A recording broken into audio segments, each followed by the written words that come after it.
pessoal, seja muito bem-vindo aqui a mais um dia de conteúdo da Escola Sebastião 3.0 Online. Para a gente é um prazer ter a sua companhia aqui conosco em mais um dia de estudo. Ontem nós iniciamos a lição de número 10, que tem por título Jacó e Israel, de Jacó para Israel. E hoje, domingo, dia 29, nós vamos dar continuidade aí com o título Lutando com Deus. Bem, pessoal, só para a gente contextualizar, eu gostaria de começar com uma pergunta. Você, em algum momento, já passou por uma situação em que você se viu impotente? Por exemplo, eu vou te dar 2 exemplos aqui. Imagina que você não sabe nadar e aí você vê alguém se afogando. A sua vontade é de ir ajudar essa pessoa. Só que se você for nadar, você não vai saber. E aí vão ser quantas pessoas que vão estar se afogando? 2. Né? Complicado. Então você vê que é ajudar, mas não consegue. A mesma coisa, uma outra situação, por exemplo, um pai. Se você já é pai ou se você é muito próximo de alguma criança e aí você de repente viu que aquela criança estava doente. O que você podia fazer por ela? Na verdade, nada, se você não era médico, tá? Então, assim, o sentimento que você tem é de querer ajudar, é de querer até às vezes ficar no lugar da pessoa, mas você não consegue fazer aquilo. Isso se chama impotência. Isso é você não conseguir fazer alguma coisa por alguém que você quer. Esse era o contexto da história de Jacó nesse momento aqui. Por quê? Porque quando a gente vê ali em Gênesis capítulo 32, a gente vê que Jacó estava indo e Esaú vinha de encontro praticamente com eles. E aí, pelos seus servos, ele soube que vinha Esaú e seus 400 homens, pelo menos. Então, Esaú era um homem de caça, era um homem de lutas. Jacó não, Jacó era diferente. E aí você percebe que já tinha uma desvantagem. Então, Jacó, ele não tinha o que fazer, porque ele não tinha exército para lutar contra o irmão dele. E se você for lembrar a história, você vai perceber que Esaú foi enganado. Jacó se passou por Esaú para roubar a primogenitura dele. E você percebe que Esaú tinha jurado que iria pegar Jacó. E praticamente ali aquele era o momento. Só que o que Jacó tinha para fazer? Não tinha mais nada. O que ele faz então? Ele divide o grupo dele em 2 e fica ali no monte, no local, para orar sozinho. Porque ele não tinha mais opção do que fazer. Ele estava impotente do que fazer. O que ele podia fazer era orar a Deus e clamar misericórdia. Era somente isso. Então ele fez isso, dividiu.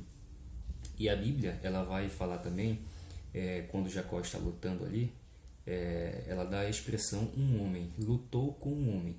Essa expressão ela é usada pelo menos 3 vezes em alguns textos. Por exemplo, Isaías 53:3, quando Isaías fala de uma evocação da presença divina.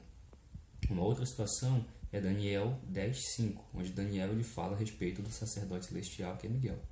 E aí você também tem uma outra situação de Yahvé, lá em Josué, no capítulo 5, do verso 13 a 15, quando Josué vê ali aquele anjo, e aí ele se identifica como Deus, né, como Yahvé. Então você pelo menos vê 3 textos diferentes que falam do mesmo um homem que é referido lá em Gênesis capítulo 32. Então você percebe que essa expressão ela retorna, ela é chamada quando é apresentado Deus, beleza? Aí a gente vê aqui praticamente a consequência, né? Como eu falei agora há pouco, Jacó tinha roubado a primogenitura do irmão.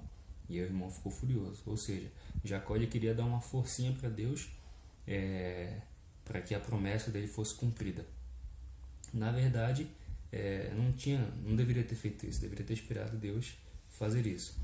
E quando ali a gente vê que Jacó ele trava uma luta contra aquele homem, contra aquele ser que a gente entende ser Deus, a gente percebe que o fato dele não soltar, dele não largar, e de ele dizer assim, eu só vou te soltar quando tu me abençoar. Ele entendia que aquele ser que estava ali era um ser celestial, e por isso ele não deveria largá-lo, porque a sensação de que ele tinha era uma sensação de pesar, e ele não conseguia se livrar daquela sensação de pesar. Então ele queria, digamos assim, ser perdoado, queria ser mudado.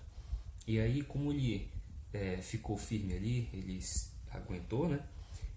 A gente percebe que ele teve a recompensa, ele teve o perdão dele. E como é que a gente identifica esse perdão dele? É a partir do momento em que a gente vê que o anjo ele muda, o ser, né, celestial, falo anjo, mas ser celestial, ele muda o nome de Jacó, que significa enganador, para Israel, que lutou com Deus e os homens prevaleceu. Então, essa mudança de nome, ela evidencia que Jacó foi perdoado, e ele sentiu isso a partir dele. Quantas vezes também a gente já não deu uma de Jacó, não deu uma de Abraão, né? Mentindo e querendo dar um empurrãozinho, dar uma ajuda para Deus, para ele cumprir as promessas dele. Só que isso é uma falta de fé nossa, porque a gente tenta adiantar uma coisa que a gente não está conseguindo enxergar, mas que Deus já consegue enxergar e vai providenciar para a gente. Mas quantas vezes a gente já não fez isso? E isso é um perigo para a gente. O que a gente tem que fazer é aprender de fato a confiar que Deus ele falou que vai acontecer e vai acontecer. Não sabe quando, não sabe como, mas ele vai cumprir a promessa dele. Então que nós possamos hoje iniciar o nosso dia lembrando de que nós precisamos ter a fé, precisamos depositar nossa fé em Deus para que ele faça as maravilhas por nós e não fazer a nossa própria vontade querendo que se cumpra naquele momento, naquele exato lugar. Pessoal, fique com Deus, fique na paz, um forte abraço, um ótimo domingo para todo mundo e até a próxima. Tchau, tchau.